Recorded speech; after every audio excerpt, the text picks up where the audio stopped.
He's out there in Saudi sand writing letters to me about how he's going to die from an Iraqi frickin' missile. And all he's got is time on his hands to sit and think about his own death.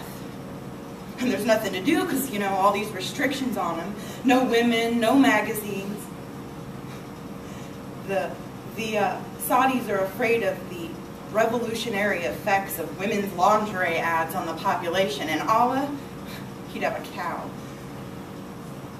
There's nothing he's even allowed to eat that remotely reminds him of home. Nothing but the damn time to sit and think about what it's going to be like to have some friggin' towel head, as he calls him, run a bayonet clean through his guts. Shooting at the wind. Sand's all in his food, sand's in his dreaming, scorpion fights intense. And all those scenes from Apocalypse Now running through his head. You know, Marlon Brando decapitating that guy and Martin Sheen going nuts. That's what fills my brother's daily dreams as he sits out in the desert contemplating his own death. That Vietnam syndrome they were all trying to eradicate, his early letters were all about that. His way of laying it all down for me, saying it so that I would know what his last days and months and seconds were like. So when he did get off by that Iraqi missile, I would at least know what it was like to have been in his soul, only for a little while. You know, he couldn't write to save his life at first. He spelled everything like totally unbelievably wrong. Enough, E-N-U-F, thought, T-H-O-T-N-E-E-N-Y. But with time, he started to write beautifully. This singing angel of words, this angel, he started to come out of the desert. Thoughts I honestly never even knew he had. Confessions, ideas. We started to make plans.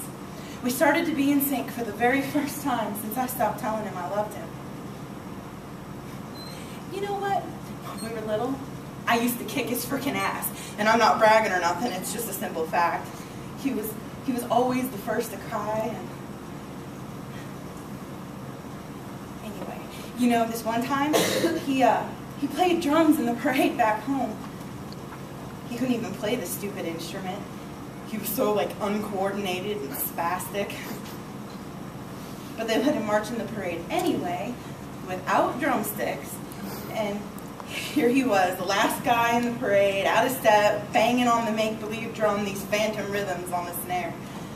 Playing air drum for thousands of confused spectators. And then he got into uniforms and scouts. And I knew all that was just bullshit. Just a cover anyway. He didn't mean it. Though after he joined the Army, he did take particular delight in coming home and showing me the 50 neat new ways he learned to kill a guy. One day he forgot he weighed like twice my weight, and he nearly snapped my spine like a cucumber, and here I'm sitting thinking, holy crap, where is my little brother? Where's that little peckerhead I used to kick around? The first one to cry when he saw something beautiful. The first one to say, I love that, or I love Mom, or I love you. He never got embarrassed by that.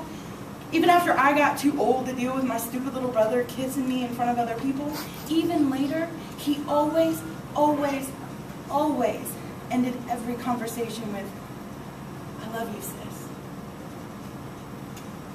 And I couldn't say I love you back because I was too hip for that shit. And then he got deeper in, you know, the war thing.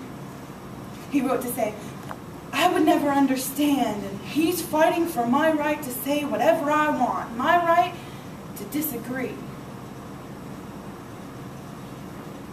I never thought the ideas in the head of some politician would mean the death of my brother and absolutely kill my mother. I'm telling you, that woman won't survive the death of my brother, no matter how much she believes in God, no matter how much praying she does. But I keep that from him.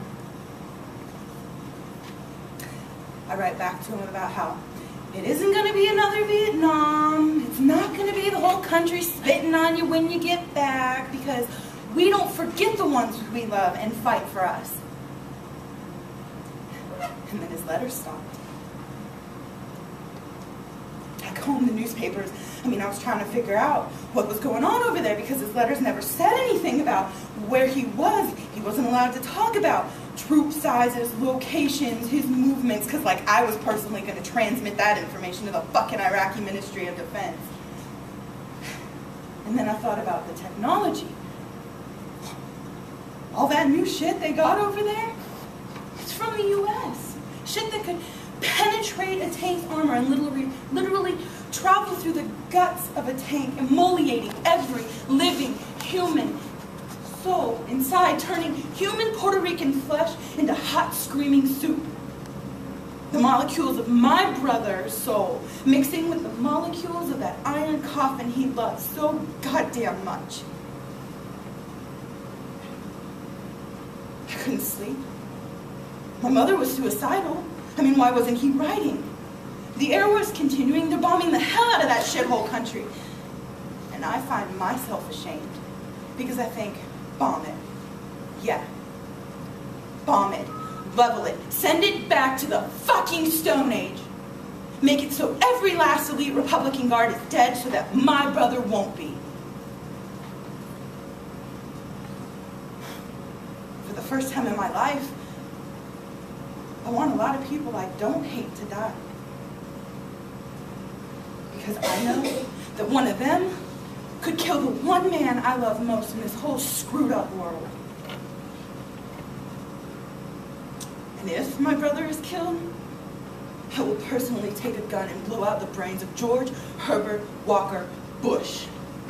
Because I'm sick.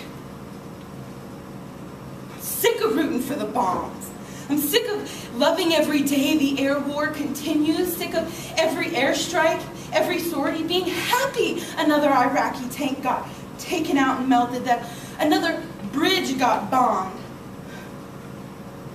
You can't bring that ammunition, that one magic bullet that could incapacitate my brother, bring him back a vegetable, dead in his soul, or butchered, or blinded in some Iraqi concentration camp.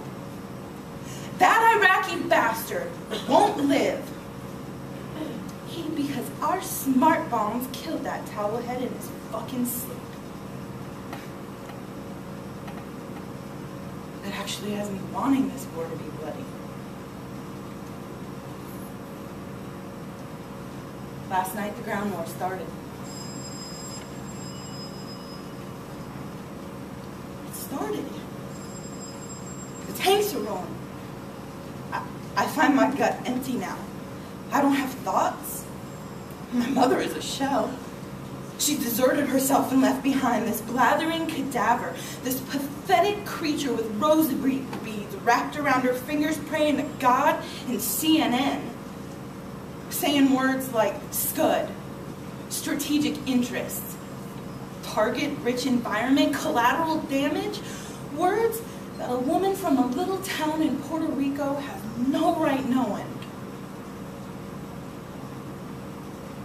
So I fight my demons. I'm waiting. I'm waiting for a sign. A prayer. Any sign, I'll take it.